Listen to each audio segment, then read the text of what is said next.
Hey dudes, Hardcore Kid here. Hardcore enough to review kid stuff.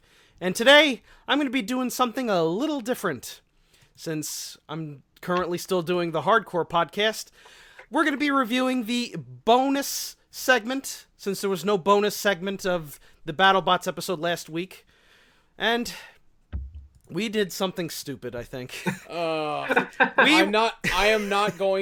I'm not speaking to you for a long time after this, Brandon. Well, okay, that's not true. I didn't think it was all that bad. No. But it was still kind of crappy. Yeah, but me, Otaku Nate, and Ryan Beaver are going to be reviewing the Robot Wars episode of Zoey 101.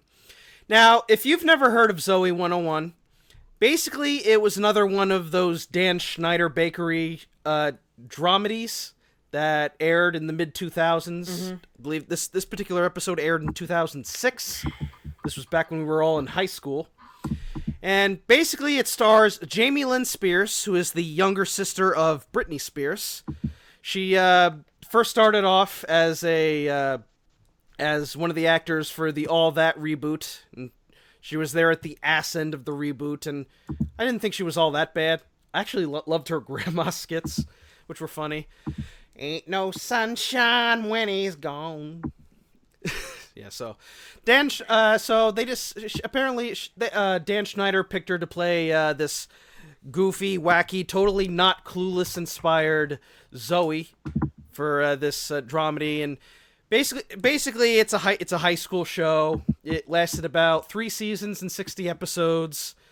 And eventually Zoey ended up getting 16, or not Zoey, but Jamie ended up getting 16 and pregnant, and the show was eventually canceled in 2009. Did that really happen? Because my memory's fuzzy, but I remember Jamie Lynn getting pregnant. Yeah, she did, and she does have a daughter, and I believe the two are going to be on Double Dare, I think, or something.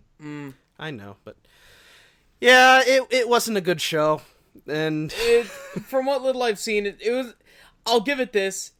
At least it did not have a laugh track. Yes, thank God. I think if it had a laugh track, it would become absolutely unbearable. But the lack of said laugh track makes it tolerable. It at least makes it more consistent. It makes it feel like it flows better. Yeah. Like, I was unfortunate to have seen the Thundermans. It is a show that does not need a laugh track. It's just a lame superhero show that is disguised as a sitcom. It is a sitcom, but it just wasn't very good. So, but actually, there were a few, several kids shows before it, like Rocket Power. It decided to have its own episode based around the sport of BattleBots, and it Rocket is. Power had a robot combat episode. Yeah. Hell yeah! They built a robot that shot hockey pucks out of it. Yeah. It's a very pre-Double Jeopardy. It sounds like a better robot than Double Jeopardy. But Well, it actually had more than one round in it. I think my mom said it best about Double Jeopardy. That's a stupid robot. Yeah. There is an idea there, but it just didn't happen. Yeah, Ryan? There is actually something I want to say at least about the Rocket Power episode.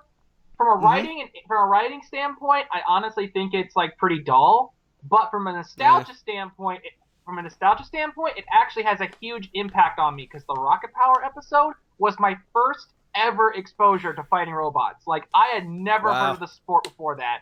It wasn't BattleBots. It wasn't Robot Wars.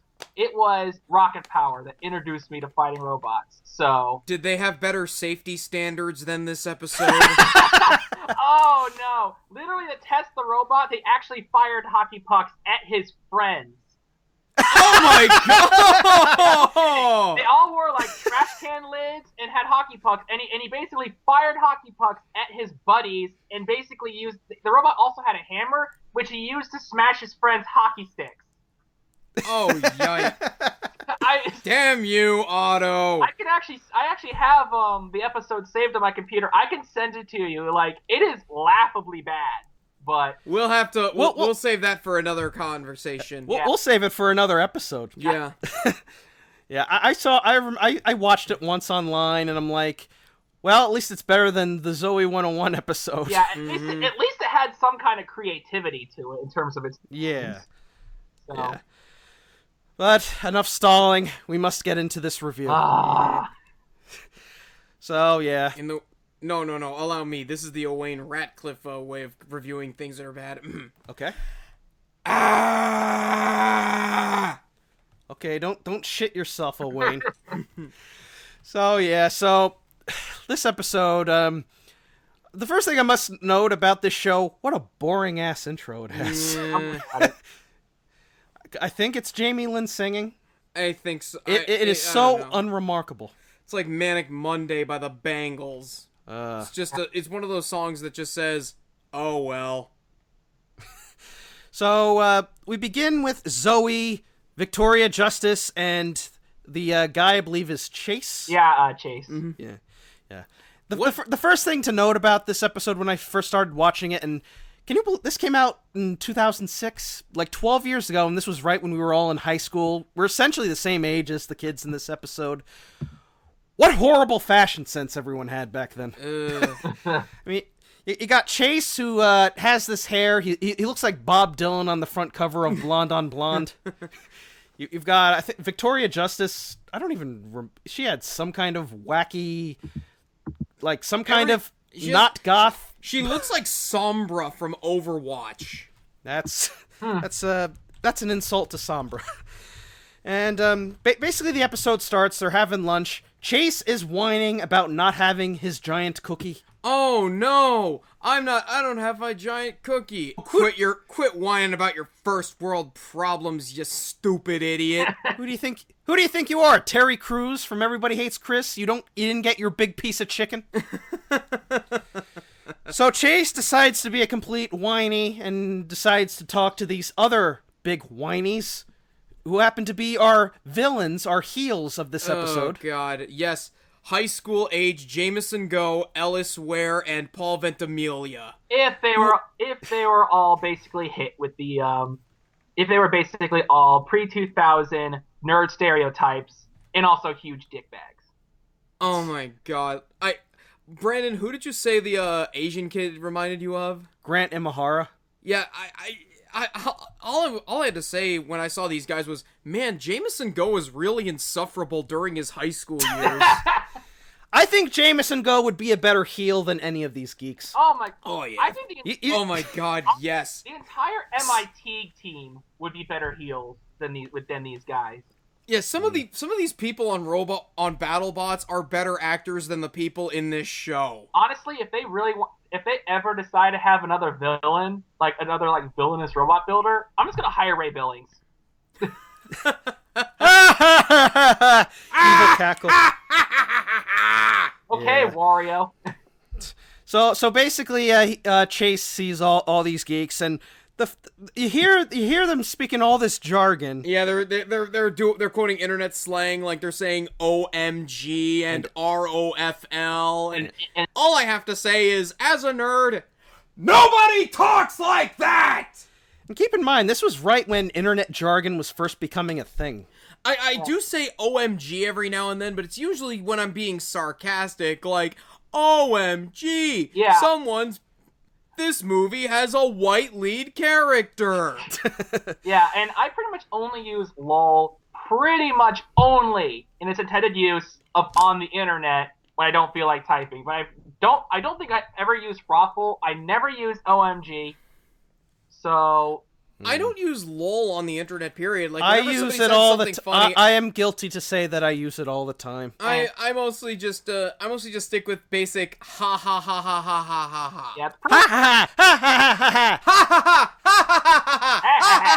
All right, but so we're introduced to these geeks, and the first thing they're talking a bunch of jargon that doesn't make any sense, and the thing is, this will. We'll have an extra 17% of crushing power to our robot, and it's like... What? Oh, hell yeah. I don't know. You're gonna have to talk to Ian about it, because he watched the episode too. I mean, if the robot was actually like a legit crusher, that would make, a lot more sense.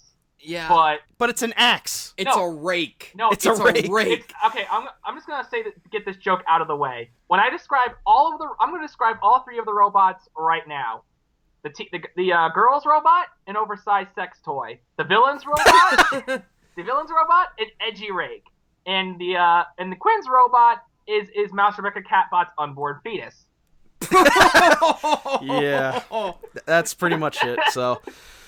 So Chase is talking to these guys. They have this computer with a bunch of random CAD shit going on it. Mm-hmm. They talk about how they have their own war robot that they enter into competitions, and it's a 3-time champion. Yes, a wedge with two saws on it and an oversized axe. Yeah. That is definitely a champion-winning robot. Actually, as a 3-time Bot Blast champion, I can say that this machine probably fought a bunch of Series 2 robots to win this thing. Cause this thing couldn't beat Chinchilla, let's put it that way. No. What were you going to say, Ryan? Nothing. I was just going to say, and actually the funny thing is, they didn't even build this thing. They built this thing in a week.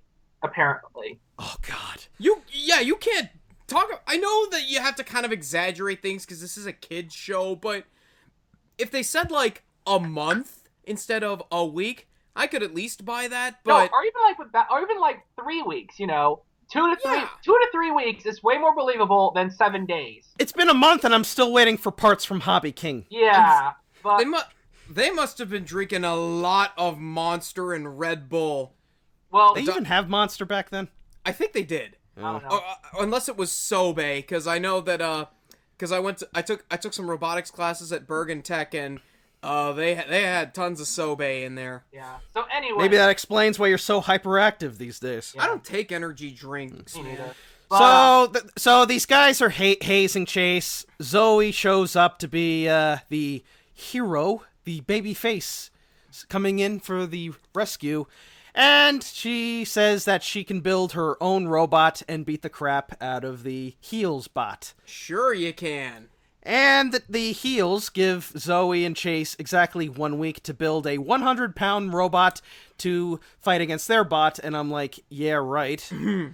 So we see all the other guys. We see Logan, who apparently is the rich guy of the group, who's able to buy all the parts. I assume he has connections with Robot Marketplace or some shit. Yeah, I'd say he does. How can he get all those parts, incredibly fast, for starters? Mm-hmm. He has connections. Unless there's I've been to a few hobby shops. Don't see any robot parts in there. Well, I've seen some radios and Dean's plugs, but that's about it. Yeah, you can't really buy, giant wheelchair motors, which I'm sure is, what a lot of the robots this time were using and stuff, so. NPCs, yo. Yeah. And so Zoey decides to talk to Quinn, who is the brainiac of the group, and she talks about how they're trying to build their own battle bot, and Quinn says, "Oh, I don't use science for violence." And I'm like, get the hell out of here. Look, robot combat is only harmful if your robot just goes wrong and actually kills somebody. What's the first law of robotics? Thou shalt not kill. A robot must never harm a human being. Well. Yeah, and also, I want to add something like this. I was channel flipping one day, and I saw there was a Zoey 101 TV movie going on. And apparently they were mentioning a joke well, what if you run into snakes out here? Quinn's like, oh, don't worry about that. She pulls out a small case, and inside it is a tube and some pellets. The pellets, when she shoots them, explode. So she was going to basically use explosive pellets as a snake deterrent. So don't give me that I don't use science for violence bullshit. Because you were literally going to use it to blow up snakes. Ha! Now, eventually the bullies show up and Quinn decides, okay, fuck you, I'm going to build this robot and beat the hell out of you guys. Yeah, which is kind of, now, I have to say something about this. These guys are apparently in high school, but yet they say the most preschool thing I can ever imagine. Girls don't belong in the science club. Oh, come on! I get it, Zoe Stevenson, it's a kid show. It's a Lisa Winter, Deb Cook, Sarah Mallion. I think Zoe Stevenson was 5 when this episode came out. I get it. It's a kid show, you gotta make it. But, come on. These are high schoolers. That's, preschool level sexism right there. Yeah. And it's this episode is written like everyone here is 12 or something. Yeah, which this is something I'd expect on a Nick Jr. show. Which is, and it was Teen Nick that it aired on. yet somehow these 12-year-olds and 16-year-olds bodies can still build robots. So we cut to Quinn's workshop, I guess, which is like... It looks like the lounge of a college. Yeah, I'm pretty sure it is. I actually think it's like the main character's, one of the main character's rooms or something like that, like a lounge, which like... Yeah. Believe me, it looks like the lounge area of a college. Yeah, I don't know. I've never seen a lounge area look that nice in my life.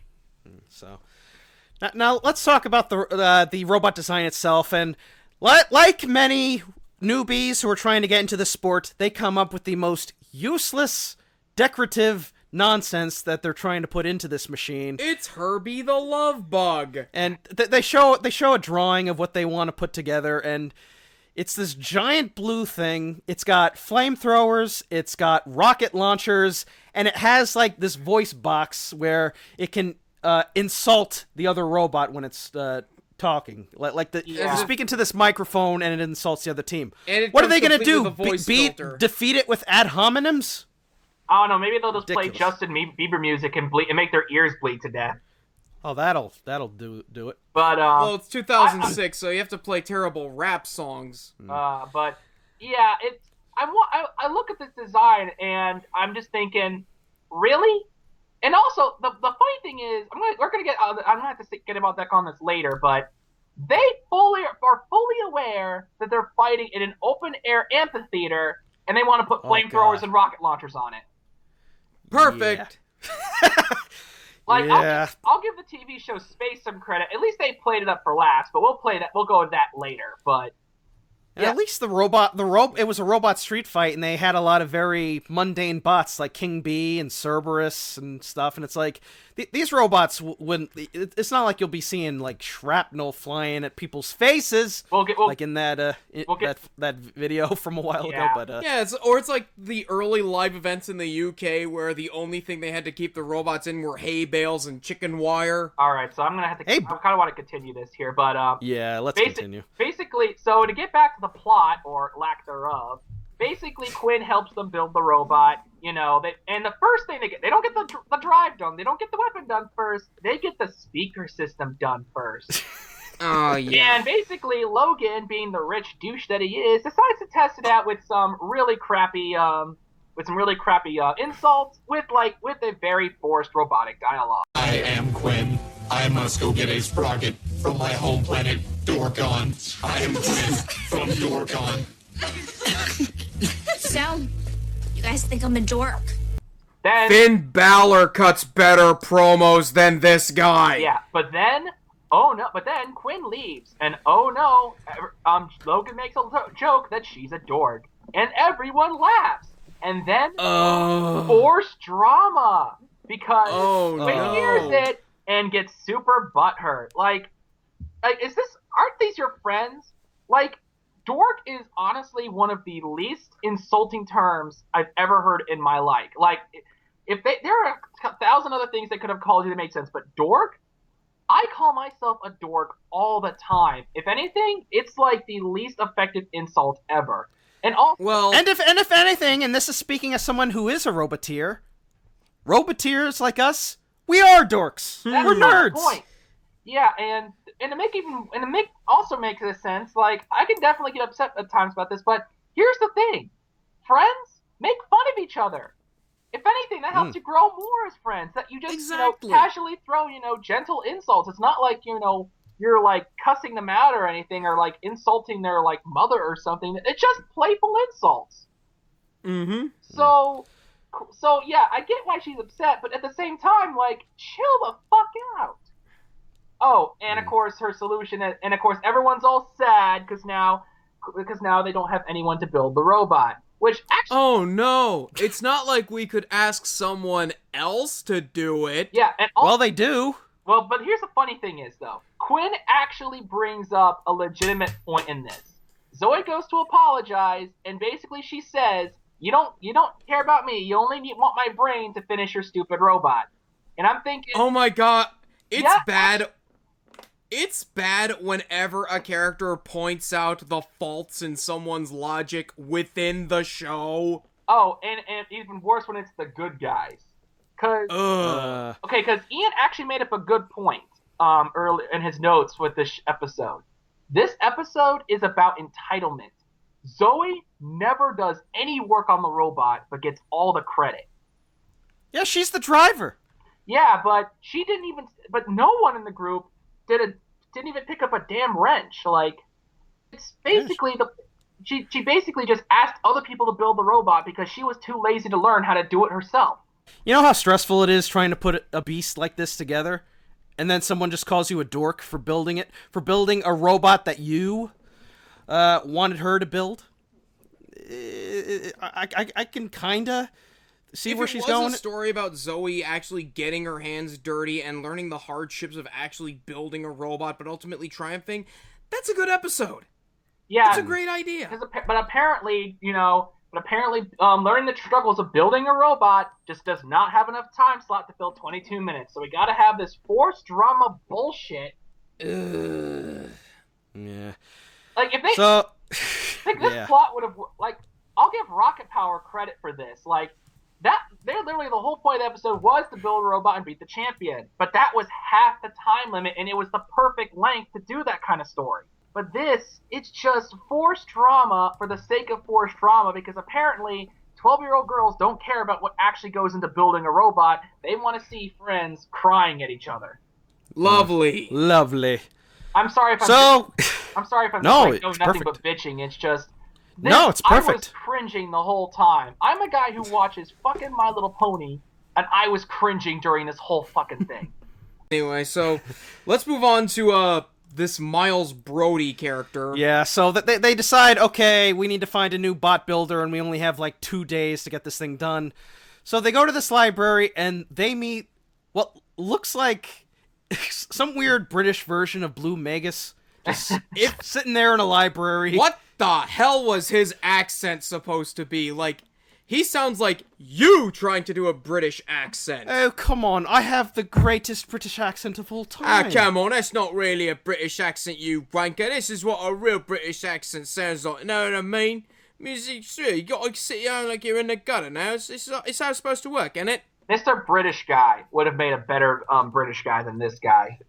Also, I thought Miles Brody was supposed to be like the guest roboteer, like they'd have like an actual robotics teacher or professor or something on, but nope, it's this geeky-looking Ellis Ware guy. Who looks like he looks like he spends like all of his time eating carrots while sitting in the library. Maybe he's a vampire. Well, he did look very pale. Then again, he's probably indoors in his library. Also, the name Miles Brody conjures up the image of Bruiser Brody from pro wrestling, so I was expecting him to have like this real shaggy hair and a big beard, but nope.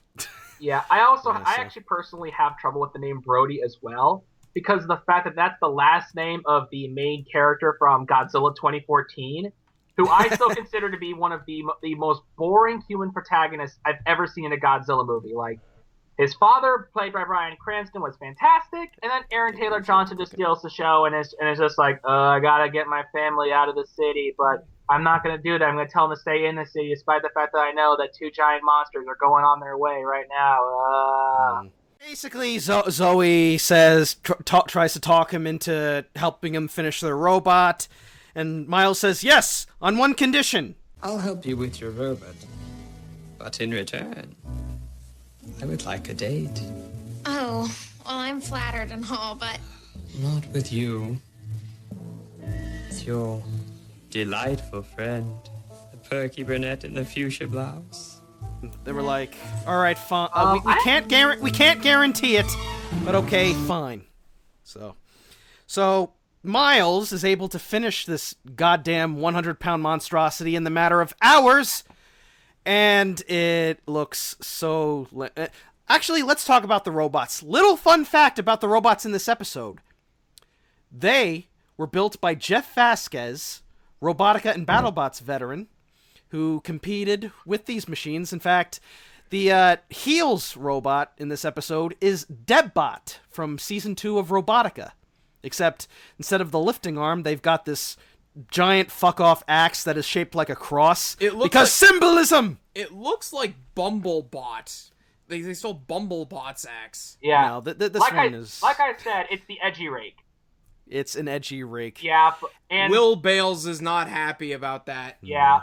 And the other the Babyface's machine, it's Matt's Bammer, who it's a big thwackbot who competed in BattleBots. Only without the thwacker. No, it has the thwacker. Yeah, it just has a bunch of other useless shit attached to it. It has such useless shit. And speaking of, it looks like something straight out. Like I said, it's a Series 2 bot. It has this completely useless camshaft operated spike at the front because apparently they couldn't get the rocket launcher on there. And Yeah.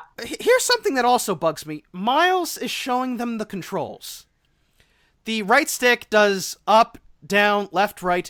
What the hell does the other stick do? Smash, Switch, grab, spike. crush, kill, destroy, It makes do- julienne it didn't- fries, It doesn't slices, do shit. dices, Crush, kill, does- destroy, swag. It doesn't do shit. YOLO. But Unless it was supposed to operate the spike at the front, you gotta be kidding me. yeah, so I kind of have my own things to say. Like I said, I mentioned it's an looks like an oversized sex toy, and that little poker was the reason why. I thought it looked more like Herbie the Love Bug. Yeah, it did, especially with those stupid little front eyes and stuff like that. Oh, and my favorite part, the thing looked like it had an overhead spinner, 2 feet off the ground. Yeah. Like, what was the? I get trying to make the robot look more robotic, but what the fuck was that supposed to be? Like, if they had put it on the spoiler. front like an angled bar spinner, A radar That- dish? I don't know. like if they had put it as like an angled bar spinner, like a Ghost Raptor style spinner, that would make a lot of sense. But no, it's just 2 feet off the ground, no way to hit anything. It just looks like it has a helicopter propeller. Like, actually, this thing looks like a helicopter. I think it was just supposed to be a spoiler. Because when they showed the picture and it looks like some jacked up race car, they decided, oh, cool, let's put this on. Again, it's useless. Yeah, but it's even And even if it was a spinner, they wouldn't be able to use this thing because guess where they had the fight? Not in an arena, in the middle of some courtyard in the back of the school. Oh, No walls, yeah. no protection from the crowd, nothing. Ryan, take it away. Unleash your anger. Ugh, fuck this. Like, I get it. There are lots of events that are held in open areas. Robot Street Fight, Robo Joust. But none of them have ever allowed spinners. They at least have some kind of protection. These guys have active weapons. These guys have saw blades, fully functional hammers.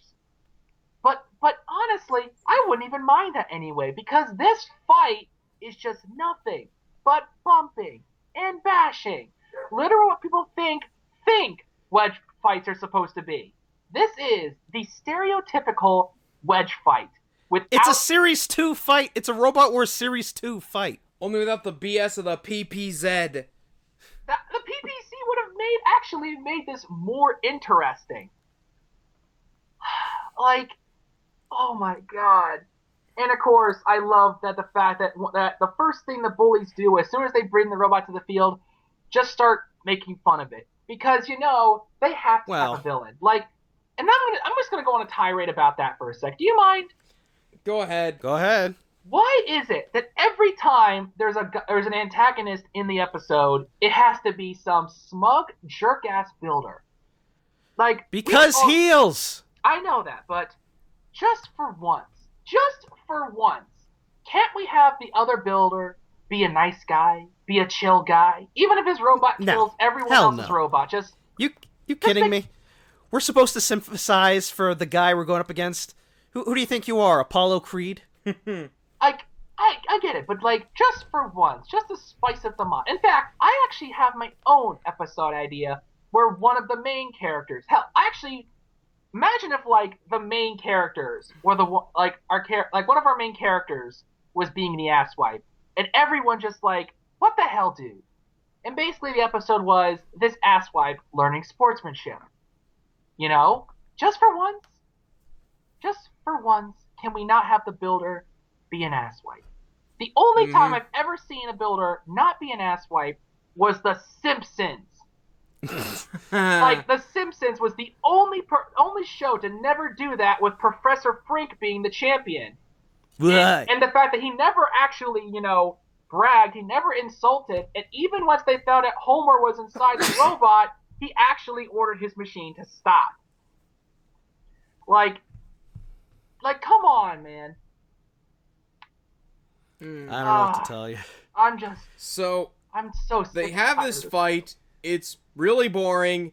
Then they bring down the Rake of Doom onto the Loganator. Oh, we completely forgot to mention their bot is named the Loganator. It's the Babyface's robot is the Loganator. The Heel's robot is called Firewire. Actually, no. That was a nickname I gave it. They actually never give this thing a name. Might as well. We'll just call it Firewire. Because that was or whatever. That was the name that that was actually the nickname that one of the Heels actually calls himself, like Wayne, I think it is. Wayne, it's like, it's Firewire. So I just called the robot Firewire because it fit more with the robot. Although now I just want to call it Edgy Rake. That's perfect. So yeah, they bring down the Rake of Doom, and it just goes right through it as if this was Dominator 2.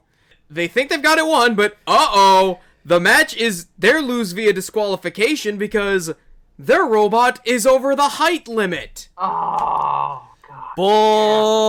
Bullshit. Oh my God. Like, I don't think there is a height limit in robot combat. There is not. Exactly. If there was, then Chomp wouldn't be allowed in BattleBots. Yeah. No, we wouldn't have that Pass the Butter robot that was at Robo Games last year. Yeah. Now, a few events do have size limits, but most of them are size. Like, the Antweight World Series, for example, in the UK, they have a 4" by 4" by 4" cube limit. Okay. Cirque, for example, has a 12" by 12" limit, so they fit in the pit. This has no reason whatsoever to have a size limit. It's only there because the plot demands it. Exactly, and I hate that. So, it's like, and you want to know how they brought up this rule in the first place? Because the main characters, because they wanted to focus on style over substance in a fight, but what they say, that they don't want to lose because they'll get humiliated. They wanted to put a mohawk on their robot. Yeah. Look, if you want a mohawk on your robot, just hire Tim from Concussion. Yeah. Or just, I don't mind. Like, I build robots that are definitely style over substance. But this is a fight that this is a fight you want to win. So if you were actually, legitimately trying to win, why are you putting all this useless shit on your robot? You're not Team Death, for crying out loud. Yeah, it's like, you mentioned the saw blades on Deadbot or Firewire or whatever. Those were all just for decoration, just to make it look sinister. Yeah. And then the only two saw blades that could actually be used as weapons are behind the damn hammer. Actually, I think those were decoration too. No, the front one's actually spun. Really? Yeah, the front red one's actually spun. Jesus Christ. Which, again, it makes me feel, why'd they put them on if they're just going to have the giant-ass hammer? Like, if they had Deadbot's flipper, that would make sense as to why they have the blades then. But no, they just have this giant-ass hammer on the front of the robot. So let's talk about the finish, and this is where I hated this episode forever. So, Logan Bot is dead. They can't fix it. So, Quinn finally shows up with this tiny little little pink ant weight. Looks like a breast implant. Exactly. So they'll have it go up against Deadbot, and Deadbot at this point is also dead. Well, I don't know if they broke down too, or they just wanted to have it set up. No, they're just being so cocky and overconfident that they just didn't even bother moving.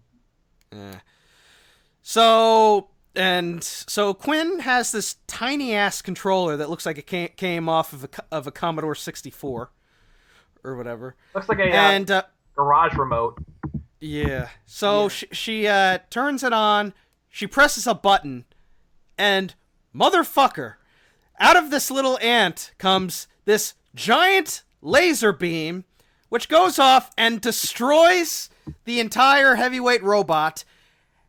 Just completely obliterates it. There are pieces flying. People in the crowd are being pelted by debris. And keep in mind, this is a TV show. If this were to happen in real life, Oh like, my there would God. be mass casualties, blood everywhere. Eee. Like some people in the Robot Wars community, there is a video online that went viral of an event in India, I think. And there was this giant vertical spinner in the shiniest arena I have ever seen. The two spinner robots go together. There's a huge hit, and a giant chunk of one of the robots goes flying right off the robot through the screen and whacks the driver in the head, knocking him out cold. That was what happened in this match. The only difference is nobody got knocked out. Yeah, because it's a kid's show, but it's.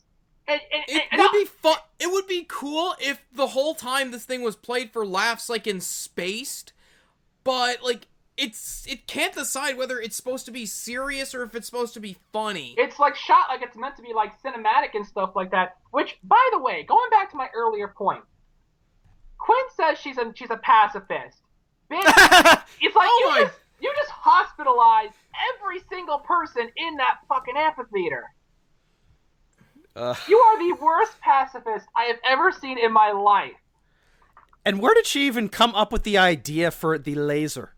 I don't know. Wait, I don't even know. Like, this is the same girl who managed to wire up electricity to her doorknob without the deans finding out. You know what it makes me pine for? What? Mini fridge.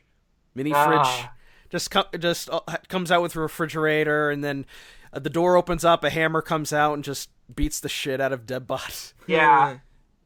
That would have been a better twist. Oh, but what she should do is just have a robot with a claw, pick it up, drive out of the ring, go over to like the cliffside, and drop it into the ocean. That would have been amazing. That would have been mean. I know, it would have been mean, but it's like, they're running after the robot. Quinn's just like, holding back, and just the robot just drops it over the cliff as the bully's just watching like, what?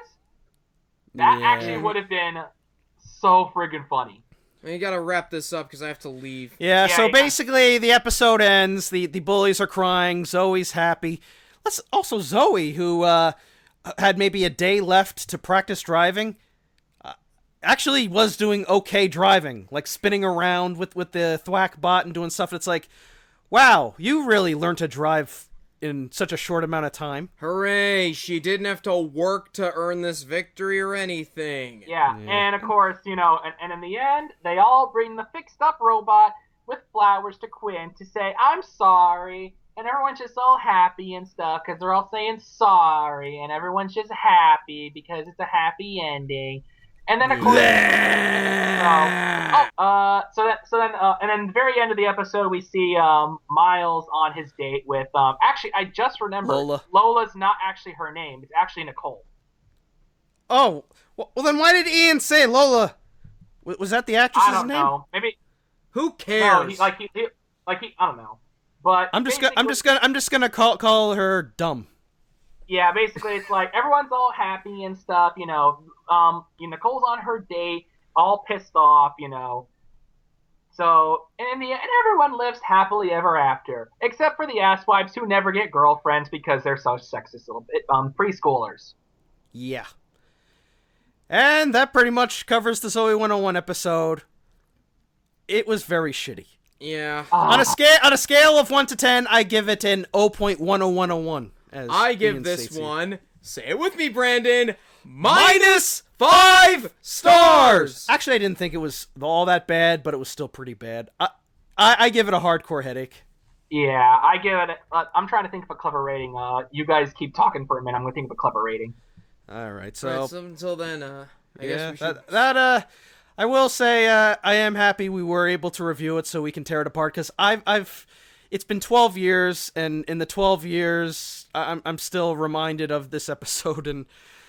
But I will say, Jeff Vasquez, God bless him. He's had his robots compete on a lot of shows. Like, I do remember he actually had his robot Doom on You in an episode of 1,000 Ways to Die, which was some really horrible, stupid show on Spike TV. where Dumon becomes autonomous and murders the bot builder in very gruesome detail. You actually see the guys get his fingers sliced off, his leg ripped off, his head sliced into. It's like too much information. This makes the CSI episode look like pretty clean, Littlest Pet Shop. Yeah. Oh, and not to mention the fact that I don't know. Actually, I talked with Matt about that, and he says he did not like working on that because they had to use a lot of fake blood and stuff like that, and that took forever to clean out of the robot. I can imagine. So, and of course, the Vasquezes also did the work for The Big Bang Theory. Oh yeah, that too. They had a little. It was like some wacky looking Sawblaze type thing. Yeah, so. Actually, funny enough, Monty actually looks more effective than both these robots combined. Yes. And funny enough, Monty was actually a modified Sabretooth 6.0, I could tell from the blade. Dumon Yoon, once again, was the main villain with the Crippler. And fun little fact, the Crippler actually had this the Heels robot's axe. Yeah. On the back, wow. If you look on the back closely, you'll actually see that the Heels robot's axe actually gets slapped on the back. Cool. Right. So... Yeah, so but Nate, you have to get going. Yeah. So, all right. Yeah, but this was a fun episode. The BattleBots episode was fun. I had fun tearing this piece of crap episode apart. So. Yep, I lost 100 brain cells. No, wait, I lost 101 brain cells watching this episode. Yeah, well, but next time we'll find an episode featuring robot combat that is much better than this. Let's do Spaced next. Yeah. I actually have I have a whole list of episodes of shows that I can review. But we'll do that another time. Let's save it next time. Yeah, we'll save it next time. This guy has to go to work. I have to go to work. Ryan has to go think up another 2,000 ideas for his robot. So. You got that right. Until then, I'm the Hardcore Kid. I'm Otaku Nate. And I'm Ryan Beaver. And peace out. And I need to get an Advil. Peace out and cease. Come here!